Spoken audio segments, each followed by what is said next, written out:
నిన్న రాత్రి ఫోన్ చేసి నాకు ఇలా అయిపోతుంది, నేను నమ్మాను కానీ నమ్మించి మోసం చేశాడు. నన్ను పరిచర్యలోనే ఉన్నాను కానీ నమ్మించి మోసం చేశాడు. ప్రార్థన ఎప్పుడు ఆయన ప్రార్థన చేస్తాడు. ప్రార్థన చేసుకుంటూ మనం కలిసి ఉందాం అని చెప్పాడు.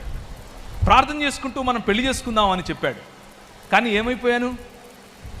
నన్ను ఆయన ఒకానొక రోజు నా బలహీన క్షణంలో ఆయన నన్ను వాడుకుని, నువ్వు ఇంతవరకే నీ పని, ఆ తర్వాత ఏమీ లేదు అని చెప్పి నన్ను ఇప్పుడు నేను ఎటూ కాకుండా పోయాను. పరిచర్యలో ఉండాలంటే భయం, ప్రార్థన చేయాలంటే భయం, బైబిల్ చదవాలంటే భయం, పీస్ లేదు, దేవునికి వ్యతిరేకం అయిపోయాను. ఏంటి ప్రభువా నేను ఇలా అయిపోయాను అని రోజు చచ్చిపోవాలని ఉందన్నా. ఈరోజు రాత్రి చచ్చిపోదాం అనుకుంటున్నాను, అందుకే ఫోన్ చేశాను. నిన్న రాత్రి వచ్చిన ఫోన్ ఇది. ఇక్కడ వాక్య పరిచర్య అయిపోయి ఇంటికి వెళ్ళిన తర్వాత వచ్చిన ఫోన్. పరిశుద్ధాత్మ దేవుడు పని చేస్తాడు. నేను చెప్పింది ఏమీ లేదు, పెద్దగా వినడమే. Just listen to him. వినటమే. విని అమ్మా దేవుడు క్షమించలేనంత తప్పేం చేయలేదురా నువ్వు. పరిశుద్ధాత్మ దేవుడు ఆయన నిన్ను హత్తుకోవటానికి, నువ్వు ఆయన బిడ్డవి, నువ్వంటే ఆయనకు చాలా ముద్దు.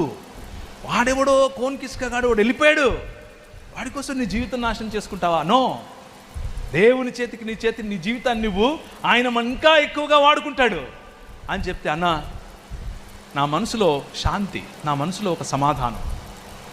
ఇన్ని సంవత్సరాలుగా ప్రార్థన, 2 సంవత్సరాలు అయింది. నేను చెప్పింది ఏమీ లేదు అక్కడ. చాలామంది చెప్పింటారు కూడా ఆ విషయాలు.